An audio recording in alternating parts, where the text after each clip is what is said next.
morning, Kilbourne. I'm McKay Whitaker. And I'm Jason Miller, and this is your WKHS News for Friday, March 18th. On this week's news, we look at the difference in pay between men's and women's sports. We look at the significance behind tattoos at Kilbourne. And we learn about ceramic students who have been chosen for a national exhibit. Your WKHS News starts now. Audio Jungle.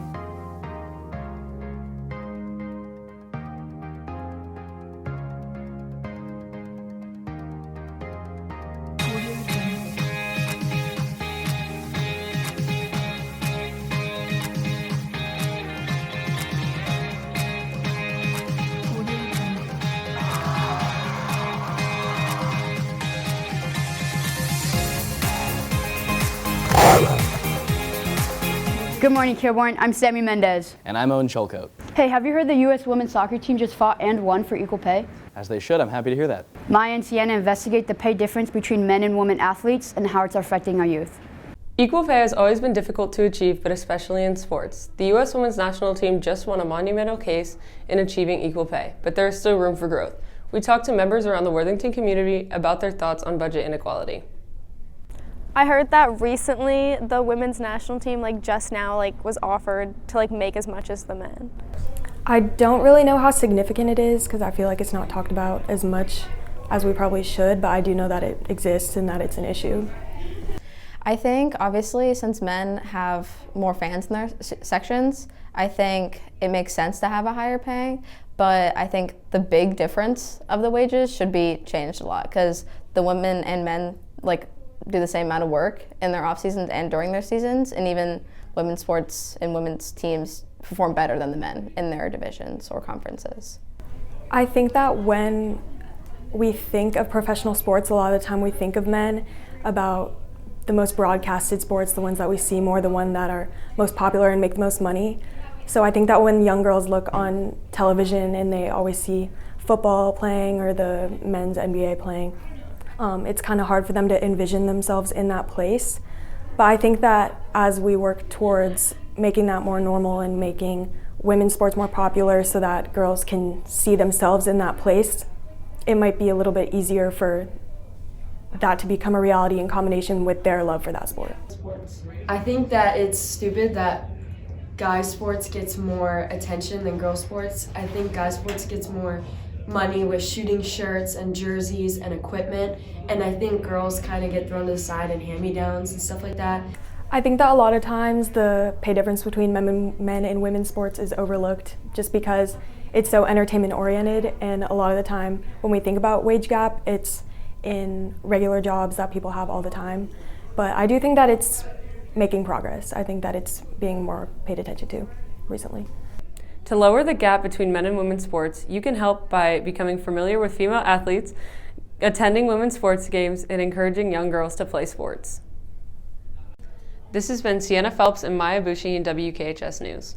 I was almost late to class the other day looking at the projects in the art hallway. Have you seen them? Of course, and in fact, 3 of those students' art pieces will be traveling further than just Kilbourne's walls. Nick and Yasmin highlight these 3 students in their artwork, making it into a national convention in Sacramento, California.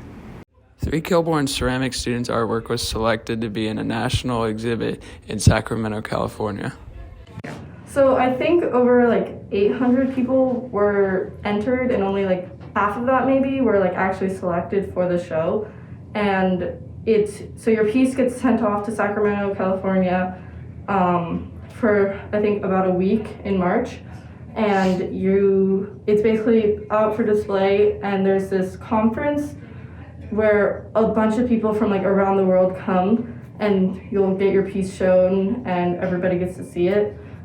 So we had an assignment for our ceramics class, and we were supposed to create an animal that was sort of with plants and some other organic material, and I decided to make a fox because I love just how foxes look. They're so cute. So in ceramics, I had been throwing a lot of pots and bowls, and Miss Woodrow had taught a bunch of people how to throw bigger, and I wasn't there when she had done it. So she was teaching me how to throw a really big bowl. And basically, I really like to do sgraffito, which basically is just painting a color onto like sort of dry clay and then scraping off the color to reveal the natural clay. And so I wanted to do that on a really big scale. And so basically that's what my piece is. I'd forgotten that Woodrow submitted me into the show, and when she sent me the email, I was like, what? Because I had completely forgotten about it. But I think it's really cool since only 3 of us had gotten selected, and there was a lot of pieces that were entered, and so. I'm really excited about this opportunity. I kind of wasn't expecting it to get accepted, but I'm super glad it did. This was Nicholas Richards and Yasmin Saeed, WKHS News. This week on our website, Ella Having tells us about what state testing will look like this year and how you can prepare for it. Cameron Dewey recaps the success of the theater's latest show, The Wizard of Oz.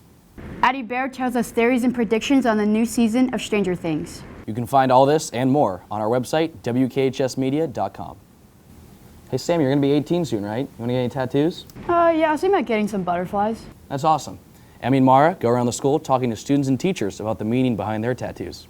Tattoos are becoming more and more popular for younger generations. While they are beautiful, lots of them have a deep meaning. We interviewed Kilburn students and staff about their tattoos. I have 3. I have 2 on my forearms, and then I have 1 over my heart. I got them because family members had died, so it's just kind of like a way to remember them in a happy way. I can just kind of look at them when I get down, or like when I miss my mom, I put my hand over my chest, so it's nice to know that someone's always there, kind of. It's just a little way to feel good. Yeah, I do have a tattoo. It's on my left wrist. It's just kind of those 5 lines that is the symbol for I love you. I got it because with it being I love you, like my mom would sign it to all of our siblings, kind of like at a bus stop or kind of outside the house. And then my 2 older siblings got it a couple years ago, and then it's the same spot, and then I got this one, and then my younger sister will also get it, so then we all kind of the matching tattoo of it. So I have 2 tattoos. One is on my ankle right here, and then one is, I don't know if I can pull this up, but one is right here across my arm. My first one is it's a puzzle piece on my ankle, and I was visiting my friends. It was the first year out of college, and it was our first reunion, and so we all decided to get friendship tattoos together. So we all have like a puzzle piece that fits together.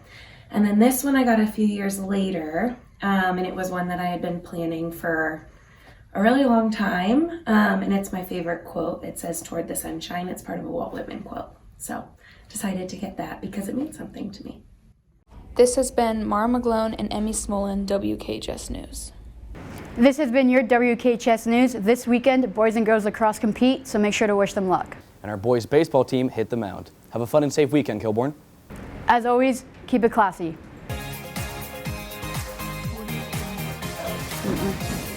No, I don't think I could.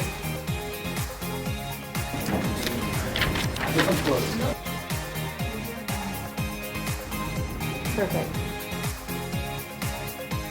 It'll be too confined. Like I could.